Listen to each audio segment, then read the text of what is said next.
প্রিয় দেশবাসী, আসসালামু আলাইকুম। আপনারা যারা আমার ভিডিওটি দেখছেন, অবশ্যই আপনারা আমার ভিডিওতে যদি লাইক না করে থাকেন, অবশ্যই আপনি লাইক করবেন। আর ভিডিওটি ভালো লাগলে অবশ্যই কোনো মতামত থাকলে আপনারা কমেন্টস বক্সে জানাবেন। বিষয়টি হচ্ছে, আমি যে বিষয়টি নিয়ে আজকে কথা বলবো, এটি হচ্ছে, এখন আপনারা জানেন যে প্রচুর বৃষ্টি হচ্ছে এবং চারিদিকে বর্ষার পানি আপনার চলে এসেছে। খাল, বিল, নদী, নালা, চারিদিকে কিন্তু বর্ষার পানি ঢুকে যাচ্ছে আস্তে আস্তে করে।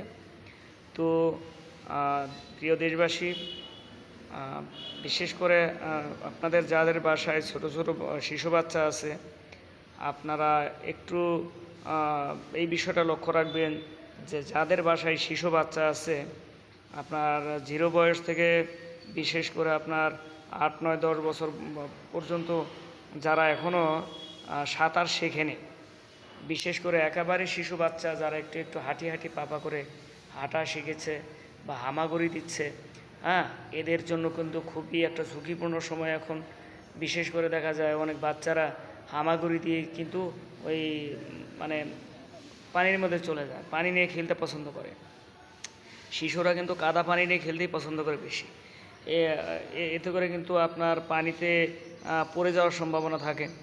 তো এই বিষয়টা আপনারা লক্ষ্য রাখবেন।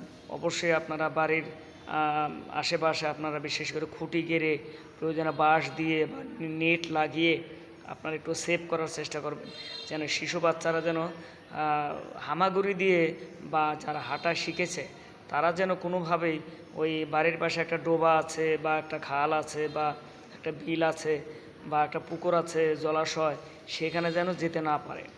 এই বিষয়গুলো আপনারা অবশ্যই লক্ষ্য করবেন। আর বিশেষ করে যারা এখনই সাঁতার শিখেনি, অবশ্যই আপনারা বড় যারা আছেন, আপনারা নিজ দায়িত্বে অল্প সময়ের মধ্যে তাদেরকে আপনারা অবশ্যই সাঁতারগুলো শিখিয়ে দেবেন। তো যাই হোক, আরেকটি বিষয় হচ্ছে যে আপনার একজন বাচ্চাকে কখনোই আপনারা ওই পুকুরে বা ডোবা নালায় বা খালে বিলে ওই গোসল করতে পাঠাবেন না। অবশ্যই আপনারা বড় কেউ সাথে, অভিভাবক অবশ্যই আপনারা সাথে যাবেন। অভিভাবক ছাড়া কেউ কিন্তু ওই ছোটো বাচ্চাদের কিন্তু ওই আপনার গোসল করার জন্য আপনি কিন্তু পাঠাবেন না। এতে করে কিন্তু আপনার একটা দুর্ঘটনা ঘটে যাওয়ার সম্ভাবনা থাকে বেশি। আপনাদের এই বর্ষা মৌসুমে কিন্তু প্রচুর পরিমাণ সজাগ থাকতে হবে। সারা দেশে কিন্তু অনেক সময় দেখা যায় যে শিশুরা পানিতে ওই পানিতে পড়ে মারা যায়। অনেক সময় দেখা যায় শহরে অনেক বড় কলেজ পড়ুয়া ছেলেমেয়েরাও কিন্তু পানিতে তলিয়ে মারা যায়, সাঁতার জানে না। ওই 17 বছর, 18 বছর, 20 বছর হয়ে গেছে, সাঁতার শিখে নেয়। এটা কিন্তু খুবই রিস্ক। তো এই জন্য যে সকল বাচ্চারা এখনও সাঁতার শিখেনি বা শেখানো হয়নি, তাদেরকে কিন্তু আপনারা অতি দ্রুত আপনারা তাদেরকে সাঁতার শিখিয়ে দেবেন। আরেকটি বিষয় হচ্ছে যে অবশ্যই বাড়ির আশেপাশে আপনারা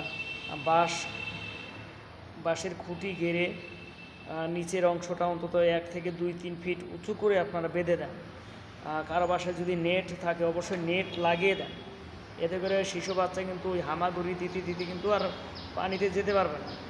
ঠিক আছে, ওই বাঁশ ভেঙেই কিন্তু যেতে পারবে না। এটা কিন্তু প্রাথমিক একটা সেফটি ওয়াল তৈরি করতে হবে আপনার। তো এতে করে আপনি বিশেষ করে আপনার সন্তান আপনার বাচ্চা সেফ থাকতে পারবে। তারপরে বিপদ কখন আসবে, কোনভাবে আসবে, এটা তো আপনি বলতে পারবেন না। এটা একমাত্র সব কিছু থেকে রক্ষা করার মালিক তো উপর আল্লাহ। কিন্তু আপনাকে সজাগ থাকতে হবে, আপনাদেরকে সবসময় সজাগ থাকতে হবে। এই বিষয়টা আপনারা লক্ষ্য রাখবেন।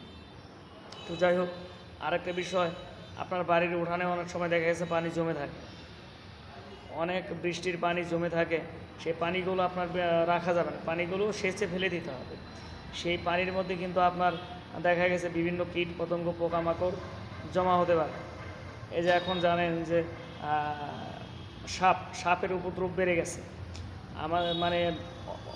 বিশেষ করে অন্য সাপের সাথে এখন এই যে রাসেল ভাইপার যে সাপ, এটা কিন্তু চলে এসেছে। এই সাপটা কিন্তু আপনার ওই উঠানে থাকতে পছন্দ করে বেশি, শুষ্ক জায়গা।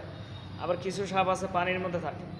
ঠিক আছে, এই জন্য আপনারা কোনোভাবেই বাড়ির উঠানে বড় পাত্র বা বড় ডিশ বা বড় জায়গায় যে পানি জমে থাকে সে পানিগুলো সাথে সাথে আপনাকে পরিষ্কার করতে হবে, ফেলে দিতে হবে। তো যাই হোক, আপনারা সবাই আমার ভিডিওটি যদি ভালো লাগে তাহলে জনস্বার্থে, দেশ ও জনগণের স্বার্থে আপনারা আমার এই ভিডিওটিকে মানে একটু শেয়ার করবেন, ভালো লাগলে লাইক করবেন, এবং যদি কোনো মতামত থাকে অবশ্যই আপনারা কমেন্টস করে জানাবেন। তো যাই হোক, আপনারা আমার পেজের সাথে থাকবেন। আমি একজন একেবারেই ক্ষুদ্র, একজন ছোটো আইডি আমার, একেবারে ক্ষুদ্র, ধরতে গেলে হাঁটা পর্যন্ত শিখে নেই, হাঁটি ওই হামাগুড়ি দিচ্ছে। তো আপনাদের সহযোগিতা পেলে অবশ্যই আমার আইডিটা হাঁটা শিখবে, ঠিক আছে? তো যাই হোক, এই পর্যন্ত আজকে সবাইকে অনেক অনেক প্রীতি শুভেচ্ছা অভিনন্দন জানিয়ে আমি আমার ভিডিওটি শেষ করছি। আসসালামু আলাইকুম, খোদা হাফেজ।